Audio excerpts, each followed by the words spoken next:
میرے عزیز و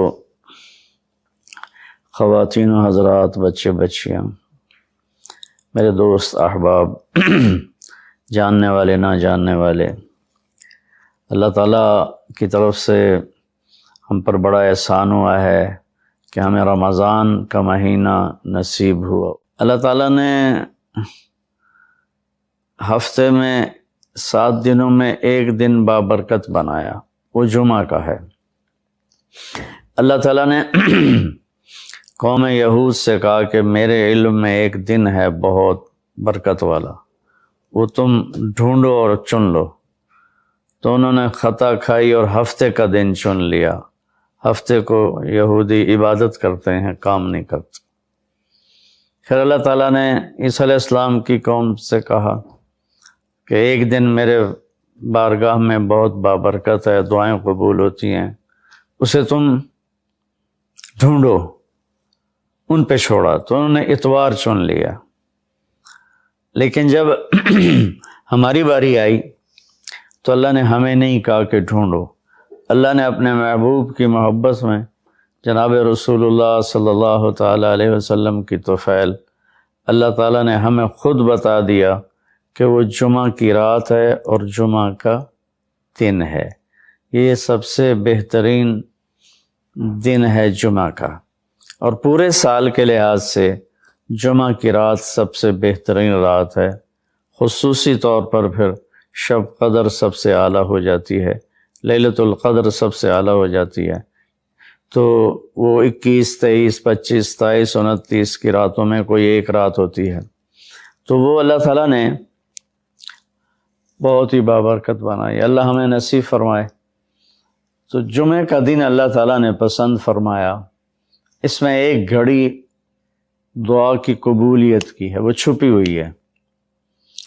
اس گھڑی میں جس خوش نصیب کو ہاتھ اٹھانے کی دولت مل جائے، وہ دعا فوراً قبول ہوتی ہے، وہ سیدھی عرشوں پر جاتی ہے۔ علماء نے اس میں تحقیق کی، ہر ایک نے اپنے اپنے خیال کے مطابق۔ بعضوں کے نزدیک جب امام خطبے کے لیے ممبر پہ آتا ہے تو وہ دعا کی قبولیت کا وقت ہے۔ بعضوں کے نزدیک جب دو خطبوں کے درمیان بیٹھتا ہے تو وہ وقت دعا کی قبولیت کا ہے، اور بعضوں کے نزدیک عصر سے مغرب کے درمیان کوئی بھی گھڑی اللہ کی بارگاہ میں دعا کی قبولیت کی ہوتی ہے۔ تو جمعہ کی نماز کو اللہ کے نبی نے بہت اہم قرار دیا، اور ارشاد میں بڑے دکھ کے ساتھ یہ حدیث بیان کر رہا ہوں۔ میرے نبی نے فرمایا جو 3 جمعے مسلسل چھوڑ دیتا ہے وہ میری ملت سے خارج ہو جاتا ہے، میری امت سے خارج ہو جاتا ہے۔ تو میں اپیل کروں گا ان بہن بھائیوں سے جو نماز میں سستی کرتے ہیں، کم از کم جمعہ ضرور پڑھ لیا کریں۔ عورتوں پہ جمعہ فرض نہیں ہے، مردوں پہ فرض ہے۔ تو میں کہا کرتا ہوں، جو دوست ملتے ہیں جی نماز نہیں پڑھی جاتی، تو میں ان سے کہتا ہوں ایک نماز 5 میں سے طے کر لو اور ایک جمعہ طے کر دو، 2 نمازیں شروع کر دو۔ جس نے بھی اس پہ عمل کیا وہ 5 وقت کا نمازی بن گیا۔ تو جمعہ کی نماز کے بعد جمعہ سے جمعہ تک کے جتنے گناہ ہوتے ہیں وہ اللہ تعالیٰ معاف فرما دیتے ہیں، اور جو جتنی جلدی جا کے بیٹھتا ہے امام کا خطبہ سننے کے لیے، اس کو اتنا زیادہ اجر ملتا ہے۔ تو آج رمضان کا پہلا جمعہ ہے کہ ہم اس کا اہتمام کریں۔ رمضان المبارک میں جنگ بدر ہوئی، 17 رمضان جمعے کا دن، اور اللہ نے قیامت کو بھی جو قائم کرنا ہے جمعے کا دن۔ تو ہر دن اللہ کی بارگاہ میں بابرکت ہوتا ہے اگر ہم اس میں اللہ کی مان کے چل رہے ہیں، اور رمضان شریف میں خاص طور پر، اور پھر جمعہ ہو تو خاص طور پر، اس میں ہم اپنے عبادت کو بڑھائیں۔ درود شریف جمعے کے دن کا مبارک عمل ہے، کثرت سے درود شریف پڑھنا، اور 300 دفعہ جو درود شریف پڑھ لیتا ہے وہ کثرت میں شمار ہو جاتا ہے، اوپر کی کوئی حد انتہا نہیں ہے۔ ہمارے ایک رشتہ دار تھے، وہ انتقال ہو گیا، اللہ ان کو درجہ بلند کرے۔ وہ روزانہ ایک دن میں 10,000 دفعہ درود شریف پڑھا کرتے تھے، ہر وقت تسبیح ان کے ہاتھ میں ہوتی تھی اور روزانہ 10,000 دفعہ درود شریف پڑھا کرتے تھے۔ تو میرے بہن بھائیوں، میرے عزیزوں، اللہ تعالیٰ نے ہمیں ہر نماز کی بڑی اہمیت بتائی ہے، ہر نماز کی، لیکن خاص طور پر جمعے کی بڑی فضیلت ہے، اور جمعہ بھی رمضان المبارک کا ہو تو اور زیادہ وہ باعث برکت ہے، قابل رحمت ہے۔ تو روزے کا بھی اہتمام ہو اور ساری نمازوں کا اہتمام فرمائیں، کوئی باجماعت پڑھنے کی کوشش کریں، کوئی جماعت سے رہ جائے تو پھر اس کو چھوڑیں نہیں، اسے ضرور پڑھ لیں، کہ نماز کی اللہ تعالیٰ نے جتنی تاکید قرآن میں کی ہے اور کسی کی اتنی تاکید نہیں کی، اور اللہ تعالیٰ نے 10 دفعہ اقیم الصلاۃ اقیم الصلاۃ اقیم الصلاۃ وآتوا الزکاۃ، تو 10-12 دفعہ اللہ نے قرآن میں براہ راست حکم کیا اقیم الصلاۃ وآتوا الزکاۃ۔ اور ادھر اللہ پاک کی رحمت کے دروازے کھلے ہوئے ہیں، اللہ کا عرش پہلے آسمان پر ہے، جنت کے دروازے کھل چکے ہیں، جہنم کے دروازے بند ہو چکے ہیں، اور میرے نبی کا فرمان ہے کہ اگر میری امت کو پتہ چل جائے رمضان کیا ہے تو تمنا کریں گے کہ سارا سال ہی رمضان ہو، اتنی اللہ کی رحمت ہوتی۔ اللہ نے فضل فرمایا، صرف 1 مہینے کے لیے ہمیں اللہ تعالیٰ نے اس کا پابند کیا۔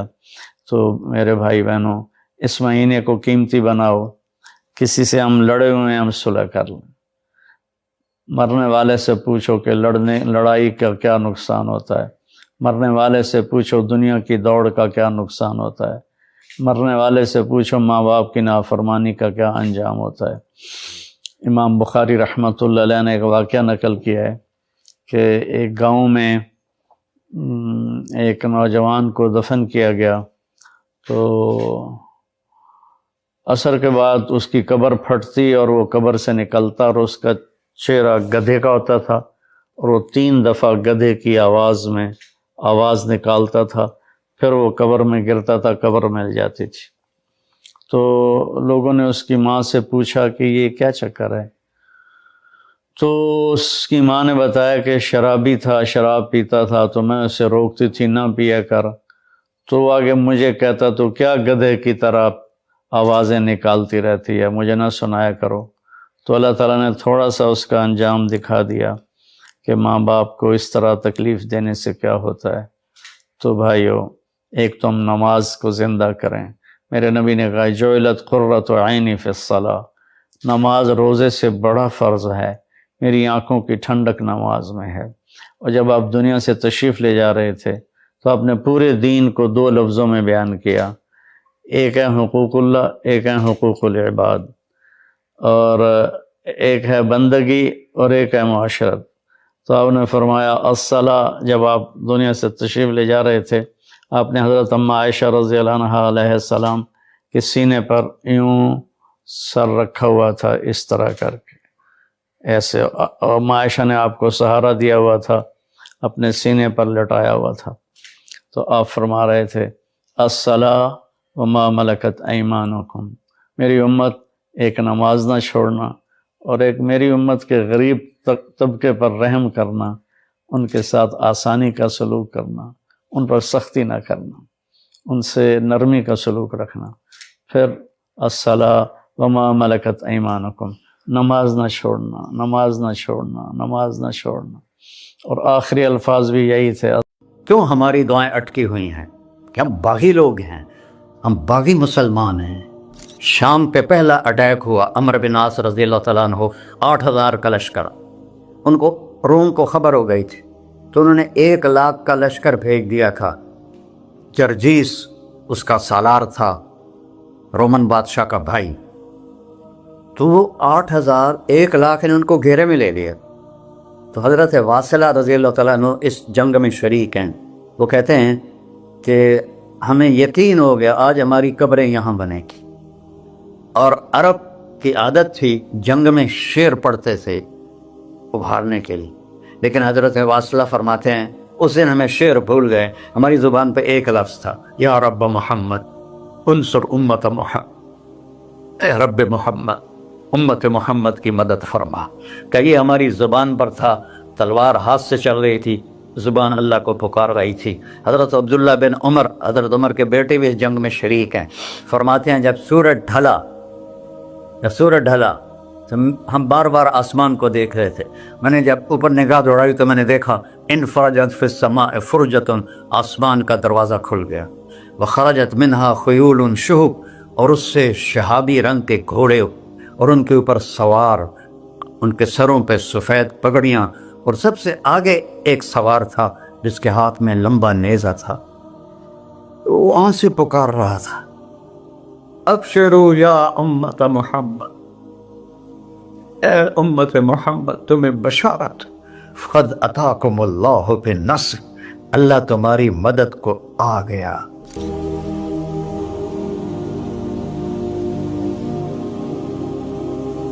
یا ابا سفیان جئتکم بکرامت الدنیا والآخرہ، ابو سفیان دنیا اور آخرت کی عزت چاہیے تو میرے پیچھے چلنا پڑے گا، اس کے علاوہ کوئی راستہ نہیں ہے، کوئی راستہ نہیں ہے، کوئی راستہ نہیں، ایک ہی طریقہ باقی ہے، ایک ہی راستہ باقی ہے، وہ ہے محمد الرسول اللہ۔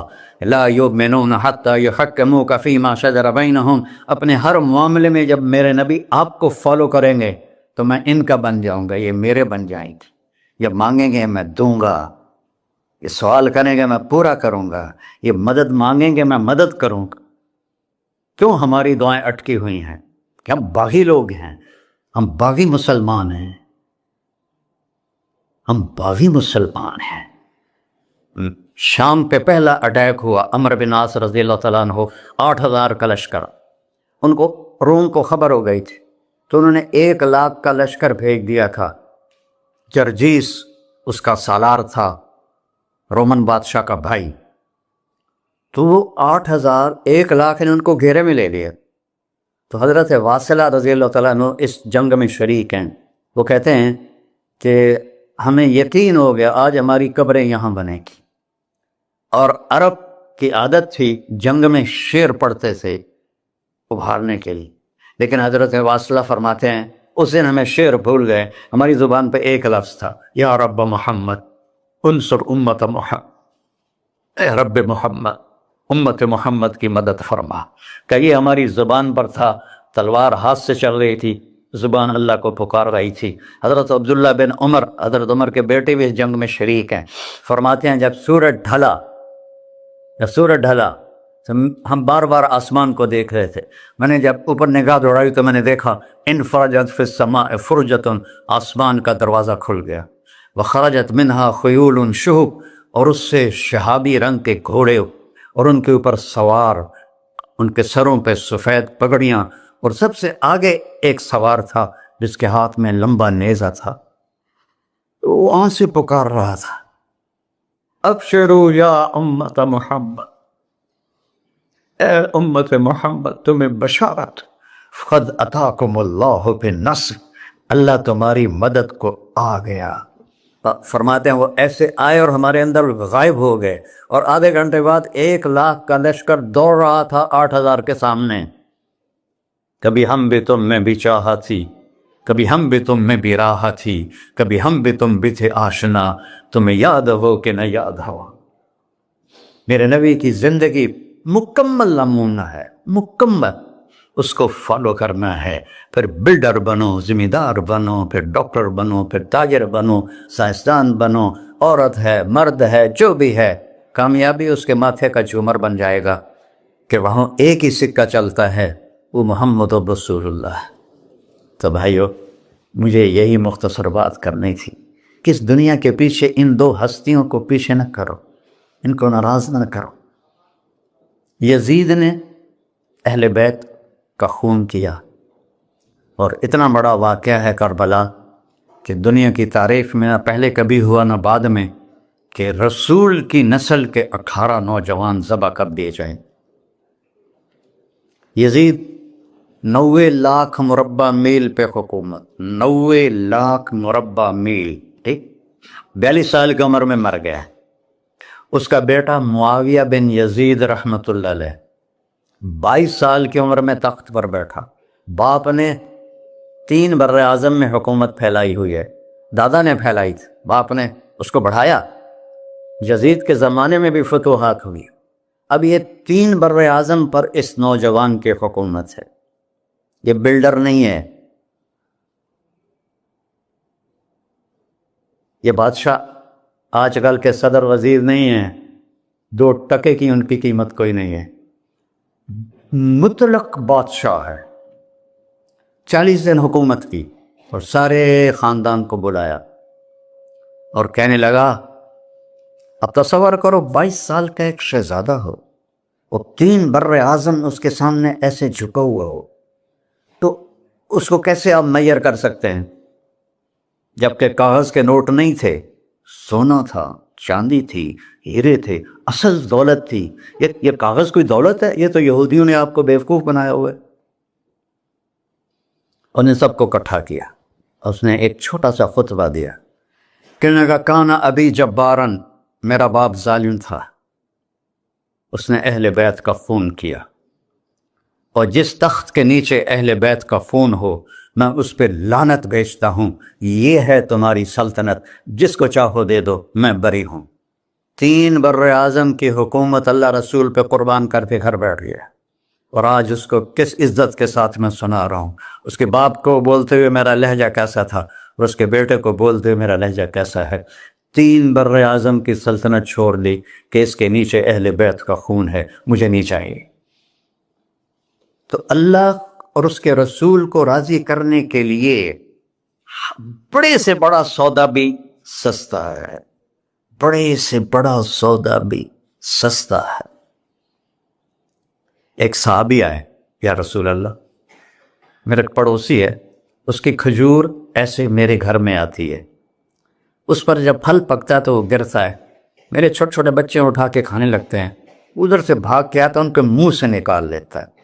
اس کی تو محنت کریں کہ اتنی سخت، وہ منافق تھا، اس کی اتنی سختی نہ کرے. تو آپ نے اسے بلایا، کہا بھائی ایک سودا کرتے ہو؟ کہا جی. یہ کھجور مجھے دے دو اور میں جنت میں کھجور دنوں لے کے دیتا ہوں. کہنے لگا یا رسول اللہ کوئی اور آپ فرماتے تو میں ضرور حاضر کر دیتا، یہ کھجور تو مجھے میرے بچوں کو بہت پسند ہے، میں تو معافی چاہتا ہوں. اٹھائی منافق، تو اس نے معافی مانگنی تھی. وہاں ایک صحابی بیٹھا تھا ابو الدحداح، جب وہ چلا گیا تو کہنے لگے یا رسول اللہ اگر میں آپ کو یہ کھجور لے کے دے دوں تو مجھے جنت میں کھجور لے کر دیں گے؟ کہنے لگے ہاں، سودا پکا ہے. تو وہ گیا اس کے پیچھے، کہنے لگا بھائی کھجور بیچو گے؟ کہا نہیں. کہہ رہے بھائی بیچ دو. ارے جا میں نے رسول اللہ کو نہیں بیچی، تجھے کیسے بیچوں گا؟ انہوں نے کہا منہ مانگی قیمت لے لے. منہ سے بول کیا لینا چاہتا ہے. ابو الدحداح کا باغ تھا تیار، 600 کھجوریں، میں ذمہ دار ہوں، مجھے پتا ہے کہ 600 کھجوروں کی کتنی قیمت ہوتی ہے. جیسے آپ بلڈنگ کو جانتے ہیں، میں نہیں جانتا، آپ ذمہ داروں کو نہیں جانتے، میں جانتا ہوں. 600 کھجوروں کا باغ. تو اس نے اس کو لاجواب کرنے کے لیے کہا اپنا باغ دے دے، کھجور لے لے. اب یہ کہتا ہے پھر وہ تو نہیں. آپ لوگ تاجر بیٹھے ہیں، اس کے بول کی طاقت دیکھو، اس سے کہہ رہا ہے اب معاہدے سے پھرو گے تو نہیں. انہوں نے کہا میں پاگل ہوں جو پھرا، میں نے 600 کھجوروں کا باغ لگ گیا. پھر انہوں نے کہا چل ڈن، 600 کھجوروں کا باغ تیرا اور یہ کھجور میری. اور وہاں سے سیدھا گیا اپنے باغ میں. کھجوروں کا زمانہ تھا تو مدینے والے کھجوروں کے پھل کے زمانے میں باغ میں شفٹ ہو جاتے تھے، چھوٹے چھوٹے بنائے ہوتے تھے کمرے، وہاں بچے وہ سب رہتے تھے، کھجوروں کی پہرہ داری بھی اور توڑنا بھی. تو وہ ہائے قربان جاؤں نبی کے صحابہ تھا، وہ باغ میں اندر نہیں گئے، باہر کھڑے ہو گئے کہ کہیں نیت نہ بدل جائے اتنا بڑا باغ دیتے ہوئے. باہر سے پکارا ام الدحداح بیگم، کہ جی کہ باہر آ جاؤ، بچوں کو بھی لے کے آ جاؤ. کیا ہوا؟ کہا میں نے باغ بیچ دیا. انہوں نے کہا کتنے میں؟ کہ جنت میں کھجور مل گئی. وہ کہنے لگی ربح البیع ربح البیع ربح البیع. واہ ابو الدحداح کیا سودا کیا تو، کیا سودا کیا تو. ارے کہ عورتیں زیادہ شور میں جاتی، مروا دیتا ہے کہ بچے کے تو کھاسیں تمہیں کے تو کھاساں. کہ ربح البیع. اس کے بعد بھاگا ہوا آیا اللہ کے نبی کے پاس، یا رسول اللہ میں نے کھجور خرید، آپ اس انصاری کو دے دیں. تو آپ نے پوچھا کتنے میں خریدی ہے؟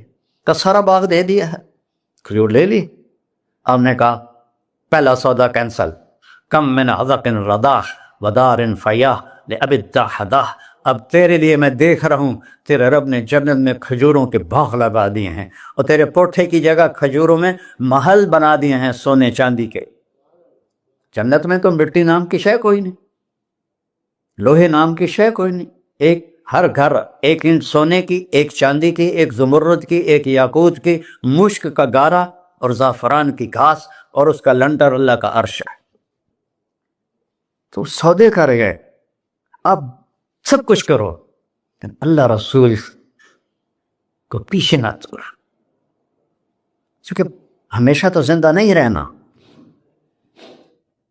چلے جانا ہے۔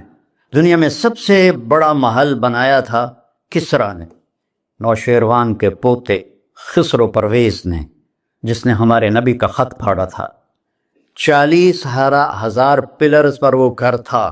آپ لوگ بلڈروں اسکوائر فٹ لگاؤ، 40,000 ستونوں پر وہ گھر کھڑا تھا، اور وہ اس کے اوپر سارا سونا ہیرے جواہر 40,000 پلر پر تھے، اور اس کے 500 بڑے بڑے گنبد تھے، اور سب سے بڑے گنبد میں 1,000 سونے کے فانوس تھے، اور اس میں ایک رات میں 9 من تیل جل جاتا تھا، صرف ایک رات کے لیے اس کو، اور 3,000 باندیاں تھیں، 6,000 نوکر تھے صفائی کے لیے، 12,000 سپاہی تھے اس کی حفاظت کے لیے، لیکن وہ چند سال بھی نہ رہ سکا کہ پلٹا کھایا حالات نے، اور رومن امپائر کیسر نے آ کر اسے شکست دی۔ نینوا میں ہمارے نبی کے خط پھاڑنے کے بعد آپ نے فرمایا تھا کسریٰ نے اپنا ملک پھاڑ دیا، تو وہ آیا، وہ شکست کھائی کسریٰ نے اور بھاگ گیا، اس نے سارے محل کو آگ لگایا، مٹی کا ڈھیر بنایا، اور مسلمانوں میں سب سے بڑا محل بنایا اندلس کے بادشاہ عبد الرحمن نے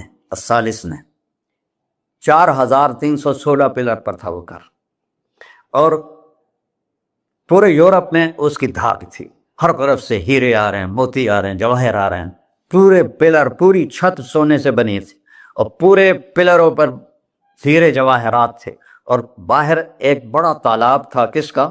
پارے کا، پانی کا نہیں، پارے کا۔ اس میں کیا کرشمہ تھا؟ اس کو اس اینگل سے انجینئرز نے بنایا تھا کہ سورج کی شعائیں جب پارے پر پڑتی تھیں تو پارا تو ہلتا ہے، کھڑا نہیں رہتا، تو شعائیں ایسے ایسے ڈانس کرتے کرتے کرتے محل پہ پڑتی تھیں، تو لگتا تھا پورا محل رقص کر رہا ہے۔ اب میں وہاں گیا تو ایک کوٹھے کے سوا وہاں کچھ بھی نہیں تھا، وہ بھی کوٹھے کی چھت نیچے گری ہوئی تھی۔ تو آپ لوگوں کو دیکھو، ہمارے نبی پہ قربان جائے، انہوں نے ہمیں کیسی پیاری زندگی دی۔ وضو سے پہلے ایک دعا سکھائی ہمارے نبی نے، ہم 5 دفعہ تو کم از کم کرتے ہیں وضو، کہ اللہم اغفر لی ذنبی ووسع لی فی داری وبارک لی فی رزقی۔ دنیا بھی جوڑ دی، آخرت بھی، یار میرے کو معاف فرما، مجھے بڑا گھر دے، مجھے کھلا گھر دے، مجھے کھلا کر دے، اور میرے رزق میں برکت دے۔ کھلا گھر اللہ کی نعمت ہے، آپ لوگوں کو میسر کر رہے ہیں سہولتیں، آپ کو اجر ملے گا اگر اس میں جھوٹ نہ ہو، سود نہ ہو، کھوٹ نہ ہو، ہیرا پھیری نہ ہو، وعدہ خلافی نہ ہو، تو یہی آپ کی جنت کا راستہ ہے۔ تو اللہ رسول سے صلح کر لو بھائیو، بس میری اتنی گزارش۔ اور آخر میں ایک حدیث سناتا ہوں، 10 لاکھ حدیثیں ہیں میرے نبی کی، ایک سناتا ہوں، ساری کور ہو جائیں گی۔ ایک تو ہے فرض، نماز نہیں چھوڑنا، روزہ نہیں چھوڑنا، زکوٰۃ نہیں چھوڑنا، حج فرض ہے نہیں چھوڑنا۔ اس کے بعد میرے نبی نے کہا 4 چیزیں مجھ سے لے لو، 5 میں نہیں کہیں، کہ 4 باتیں مجھ سے لے لو، صرف 4 باتیں مجھ سے لے لو، دنیا بھی تمہاری ہے، آخرت بھی تمہاری۔ سبحان اللہ۔ اور اس سے زیادہ کیا آسانی دے میرا نبی؟ اتنے 100 نفل پڑھو ہوتے، اتنے عمرے کرو ہوتے، اتنے حج کرو ہوتے، اتنی تہجد پڑھو ہوتے، تو سارے مر گئے سے، کہ 4 باتیں لے لو، دنیا میں بھی مزہ رہے گا، آخرت میں۔ پہلی بات کیا ہے؟ صدق و حدیث، ہر معاملے میں سچ بولنا، جھوٹ نہ بول۔ ایک صحابی نے پوچھا یا رسول اللہ، مسلمان بزدل ہو سکتا ہے؟ آپ نے کہا کنجوس ہو سکتا ہے؟ آپ نے کہا جھوٹ بول سکتا ہے؟ کہ نہیں، جھوٹ نہیں بول سکتا، سچ بولے، سچ کی قیمت ادا کرو۔ حفظ و امانت، کسی کو دھوکہ نہ، چیز کوئی اور ہو، دکھا کوئی اور رہے ہو، میٹیریل کوئی اور ہے، بتا کوئی اور رہے ہو۔ حفظ و امانت، دیانتداری سے کام کرو، کسی کو دھوکہ نہ دو۔ آپ نے فرمایا میں اپنے امتی سے ہر گناہ کی توقع رکھتا ہوں، بشر ہے بیچارہ، لیکن میرا امت یہ تو دو نہیں کرے۔ واہ یا رسول اللہ، آپ نے کیا چاہا اور ہم نے کیا کیا کہ دو کام نہیں کرے گا، ایک جھوٹ کبھی نہیں بولے گا، ایک دھوکہ کبھی نہیں دے گا۔ اور سب ہمارے، میں تو 100 ملک پھرا ہوں، مسلمان جھوٹ اور دھوکے میں پھنسے پڑے، غرق ہوئے پڑے، چاہے عربی ہیں چاہے غیر عربی ہیں، مالدار ہیں فقیر ہیں، اس گندگی میں سب ڈوبے ہوئے ہیں۔ تو صدق و حدیث، سچ بولو، حفظ و امانت، دھوکہ نہیں دیا۔ تیسری کیا ہے؟ حسن و خلیقت، اخلاق اچھے کر، اخلاق اچھے کر۔ اور اخلاق اچھے کرنے کے لیے ایک کام کر لی، اس کو تالا لگا، صرف ایک کام، اس سے کوئی گالی نہ نکلے، جھوٹ نہ نکلے، غیبت نہ نکلے، طنز نہ نکلے، بے عزت نہ کرو۔ عام طور پر ہمارے ماحول میں نوکروں کو بہت ڈانٹ ڈپٹ ہوتی ہے، اس کو قابو میں رکھو۔ سوچو اسی جگہ میں ہوتا نوکر تو میں یہ پسند کرتا۔ اپنے اخلاق کی چابی ہے زبان کا میٹھا بول، اور خاص طور پر والدین کے ساتھ، اور سب سے زیادہ اہم بیوی کے ساتھ۔ میرے نبی نے فرمایا بہترین مسلمان وہ ہے جو بیوی سے اچھا سلوک کرتا ہو، کہ وہ ماں باپ بہن بھائی گھر سہیلی ماحول ثقافت تہذیب سب کچھ چھوڑ کر ایک بول کے ساتھ آپ کے گھر آ جاتی، آپ کے بچے کا 9 مہینے بوجھ اٹھاتی، اس کو دودھ پلاتی، اس کی چھاتیاں لٹک جاتی ہیں، کبھی آپ کے لیے وہ ناشتہ بنا رہی ہے، کبھی کھانا بنا رہی ہے، کبھی آپ کے کپڑے کا خیال کر رہی ہے، اور آپ ایک چھوٹی سی بات پر اس کی عزت اتار کے پھینک دیتے ہیں۔ تو میرے نبی نے فرمایا سب سے بہترین مسلمان وہ ہے جو بیوی کے ساتھ حسن سلوک کرتا ہو۔ پھر آپ نے کہا اور میرا سلوک اپنی بیویوں سے سب سے زیادہ اچھا ہے۔ اظہار محبت کرو، ماں سے باپ سے اولاد سے بیوی سے، اظہار بہت ضروری۔ یہ پریزنٹیشن اظہار ہی تو تھا، یہ اظہار نہ ہو تو پتہ کیسے چلے؟ اپنے ماں کے پاؤں چومو، باپ کا ماتھا چومو، ان کے آگے نوکر بن کے کھڑے ہو، بیوی سے کہو مجھے تم سے بہت پیار ہے، وہ اچھا کپڑا پہنے تعریف کرو، اچھا کھانا بنائے تعریف کرو۔ انسان بھوکا ہے اس چیز کا، میرے نبی سے بڑھ کر کوئی ہو سکتا ہے؟ آپ حضرت عائشہ سے فرما رہے ہیں، چونکہ حضرت عائشہ کماری بھی تھی، چھوٹی بھی تھی۔ حضرت عائشہ جس نے اللہ کو دیکھا ہو اس کے لیے عورت کوئی چیز نہیں ہے۔ ایک حدیث سناتا ہوں، مالی فی النساء من رغبہ، مجھے عورتوں کی کوئی رغبت نہیں، اللہ کو دیکھنے کے بعد کس چیز کی رغبت؟ ہم نے کہا عائشہ انہ لیہون علی الموت ان اریتک زوجتی فی الجنہ، عائشہ جب سے مجھے پتہ چلا ہے نا تو جنت میں میری بیوی ہے تو مجھے تو موت ہی اچھی لگنے لگ گئی۔ یہ اظہار محبت ہمیں سکھایا اپنے بچوں کے ساتھ بھی۔ میرے بچے بڑے ہو گئے لیکن میں نے ایسے گلے لگاتا ہوں جیسے یہ چھوٹے بچے، کہ یہ محبت ٹرانسفر ہوتی ہے، ہم اظہار نہیں کر سکتے۔ اور بچوں پر اپنی رائے مسلط نہ کہو کہ وہ بڑے ہو جائیں تو شریعت نے ان کو حق دیا ہے، اس سے آپ کا گھر خوبصورت بن جائے گا۔ یہ میرے نبی کی پیاری زندگی کے چند صفحات میں نے آپ کے سامنے پیش کیے ہیں، تو طویل داستان ہے، سناتے سناتے عمر بھی بیت جائے تو ایک ذرہ بھی ادا نہ ہوگا، لیکن خلاصتاً میں نے آپ سے عرض کر دیا، صدق و حدیث، حفظ و امانت، حسن و خلیقت، سچائی، دیانتداری، اخلاق، اور چوتھا اور آخری عفت فی طعمت، رزق حلال کماؤ، رزق حلال کماؤ۔ من امسا قالنا بعمل یدہ امسا مغفورا لہ، مسلم شریف کی حدیث ہے، جو صبح سے شام تک اپنے دنیا کے کاموں میں حلال اور رزق کی تلاش میں تھک کے گھر جاتا ہے، اس کے اس دن کے سارے گناہ معاف ہو جاتے۔ کتنا بڑا عمل ہے رزق حلال، بندگی بن جاتا ہے۔ آپ نے ایک صحابی کو دیکھا، ان کے ہاتھوں پہ چھالے نہیں، وہ جو مزدوروں کے نشان ہوتے ہیں کئی چلا چلا کے، وہ تھے۔ تو آپ نے ان سے پوچھا سعد یہ کیا ہے؟ کہ یا رسول اللہ بچوں کے لیے روزی کماتا ہوں، اپنے ہاتھ سے کام کرتا ہوں، تو میرے ہاتھوں پہ یہ نشان پڑ گئے۔